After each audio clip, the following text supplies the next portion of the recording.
Hello friends, ગુજરાતીઓનું જમણ હોય અને છાશ ન હોય એ તો ક્યાંથી ચાલે ફ્રેન્ડ્સ. છાશ વગર આપણું જે જમણ છે એ અધૂરું હોય છે. તો એવો ટેસ્ટી એવો આજે આપણે છાશનો મસાલો બનાવવાના છે. છાશ તો આપણે પીતા જ હોઈએ છીએ, પણ છાશનો 100 ગણો ટેસ્ટ વધી જાય એવો આપણે ટેસ્ટફુલ મસાલો બનાવવાના છે. અને એની સાથે તમે પાચન શક્તિ વધારે અને તમારી એનર્જી વધારે એવો મસાલો આપણે બનાવવાના છે ફ્રેન્ડ્સ. તો વિડીયો અંત સુધી જોવાનું ચૂકતા નહીં ફ્રેન્ડ. તો ચાલો રેસીપી શરૂ કરીએ. હેલો ફ્રેન્ડ્સ, આજે આપણે બનાવવાના છે ટેસ્ટી એવો છાશનો મસાલો.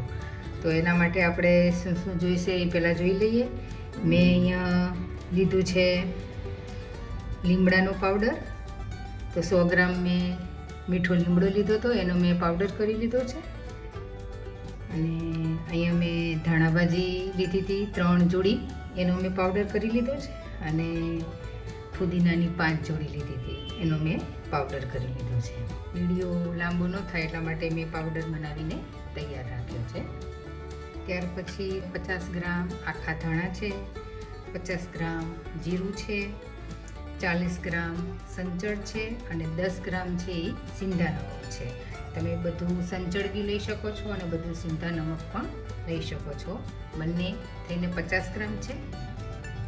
અહીંયા મેં લીધો છે આમચૂર પાવડર, એ 10 ગ્રામ છે. મરી બી 10 ગ્રામ છે અને હિંગ પણ 10 ગ્રામ છે. અજમો અને તજ એ બંને 5-5 ગ્રામ છે. મસાલામાં તમે તમારા ટેસ્ટ મુજબ વધુ ઓછું કરી શકો છો. જે રીતના મેં વાત કરી એવી રીતના મીઠા લીમડાનો પાવડર છે, ધાણાભાજીનો પાવડર છે અને ફુદીનાનો પાવડર છે. એ તમારા ટેસ્ટ મુજબ વધુ ઓછો કરી શકો છો. બાકી બધાનો રેશિયો છે એકદમ પરફેક્ટ છે. એ રીતના તમે કરી શકો છો. છતાં બી તમને કોઈ વસ્તુ ઓછું વધુ ફાવતું હોય તો તમે કરી શકો છો. આ બંને 50-50 ગ્રામ છે અને મીઠું બી બંને થઈને 50 છે. આ ત્રણે 10-10 ગ્રામ છે અને આ બે 5-5 ગ્રામ છે. એટલે સિમ્પલ છે રેશિયો. તમે આ રીતના બનાવશો તો તમારો એકદમ પરફેક્ટ છાશનો મસાલો થશે. હવે આ બધા જે મસાલા છે એને આપણે દળી લેવાના છે. હવે આપણે ચાળી લઈશું.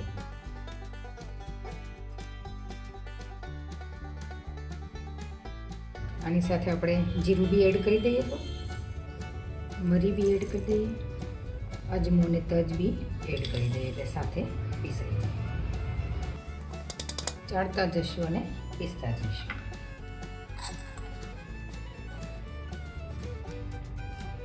ધાણા જીરું છે આપણું દળાઈ ગયું છે. મરી ને તજ ને બધું, આ બધું મરી ને ધાણા જીરું એ બધું છે મેં તડકે સૂકવી નાખેલું. અને જો તડકો તમારે ન આવતો હોય ફ્રેન્ડ્સ તો તમે થોડીક 1-2 મિનિટ એને શેકી અને પછી દળવું, જેથી કરીને એનું ભેજ છે એ નીકળી જાય. અહીંયા જે મેં મીઠો લીમડો ને ધાણાભાજી અને ફુદીનો જે છે એ ઘરની અંદર સુકવવા, જેથી કરીને એનો જે કલર છે એ ગ્રીન જળવાઈ રહે. એટલે મેં ઘરની અંદર જ સૂકવ્યા હતા. હવે આપણે જે મસાલા દળ્યા છે એની અંદર આપણે મિક્સ કરી દઈશું. લીમડાનું પાવડર આપણે એડ કરી દઈશું, ધાણાભાજીનો પાવડર એડ કરી દઈશું, પુદીનાનો પાવડર એડ કરી દઈશું, સંચળ એડ કરી દઈશું, સિંધા નમક એડ કરી દઈશું. આમચૂર પાવડર છે. આમચૂર પાવડર નાખવો બિલકુલ ઓપ્શનલ છે, પણ તમને ટેસ્ટ ખાટો એવો થોડો ભાવતો હોય તો તમે એડ કરી શકો છો. આ બધું આપણે મિક્સ કરી દઈશું. ફ્રેન્ડ્સ, આ મસાલો એટલો બધો ટેસ્ટી બને છે કે તમે બનાવશો એવું જ પૂરો થઈ જશે. એટલો બધો ટેસ્ટી બને છે, બાળકોને બી ખૂબ જ ભાવશે. તમે આ કંઈ બી ફ્રૂટ એની અંદર બી તમે એડ કરી શકો છો. મસ્ત એવો આપણો મસાલો બનીને રેડી થઈ ગયો છે. એક બાઉલની અંદર આપણે ટ્રાન્સફર કરી લઈશું.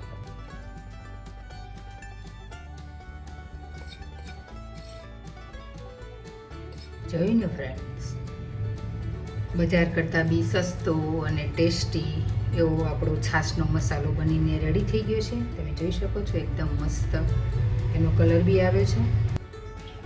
આપણો છાશનો ટેસ્ટી એવો મસાલો તૈયાર થઈ ગયો છે ફ્રેન્ડ્સ. આપણને ખબર છે કે ગુજરાતીઓને તો છાશ વગર બિલકુલ ચાલે નહીં. અને એમાંય જો આવો ટેસ્ટી મસાલો હોય એટલે તો આપણી છાશ છે એકદમ એનો ટેસ્ટ છે એ 100 ગણો વધી જતો હોય છે. આવી રીતના તમે નાખી અને પી શકો છો ફ્રેન્ડ્સ. બહુ ટેસ્ટી એવો મસાલો લાગે છે ફ્રેન્ડ્સ. અને બીજું કે તમે ગમે ત્યારે બી બહાર ગયા હોય, પ્રસંગની અંદર ગયા હોય અને વધારે જમાઈ જાય અને હેવી થઈ જાય, અથવા ઘરે બી એવું ક્યારેક જમાઈ ગયું હોય તો બી તમે આ મસાલાઓ એડ કરી અને 1 ગ્લાસ પાણી સાથે પી જાઓ તો તમારું પેટ છે એ એકદમ હળવું થઈ જશે. આવી રીતના પાણી નાખી અને 1 ચમચી મસાલો એડ કરી અને તમે પી શકો છો. આપણી મસાલેદાર છાશ તૈયાર છે ફ્રેન્ડ્સ, તમે જોઈ શકો છો. અને આ બી તમે પી શકો છો. ગમે ત્યારે પેટ તમારું હેવી થઈ ગયું હોય, ગેસ થઈ ગયો હોય તો તમે આરામથી આ પાણી છે એ પી શકો છો. એકદમ તમારું પેટ છે એ હળવું થઈ જશે. જોઈને ફ્રેન્ડ્સ કે છાશનો મસાલો બનાવવો કેટલો ઇઝી છે. બજારની અંદર બી છાશના મસાલા મળતા હોય, પણ ઘરે તમે આરામથી એટલો બધો વધુ અને એકદમ સસ્તો અને પ્યોર મસાલો ઘરે બનાવી શકો છો. અને એનાથી તમારો છાશનો 100 ગણો ટેસ્ટ છે એ વધી જશે ફ્રેન્ડ્સ.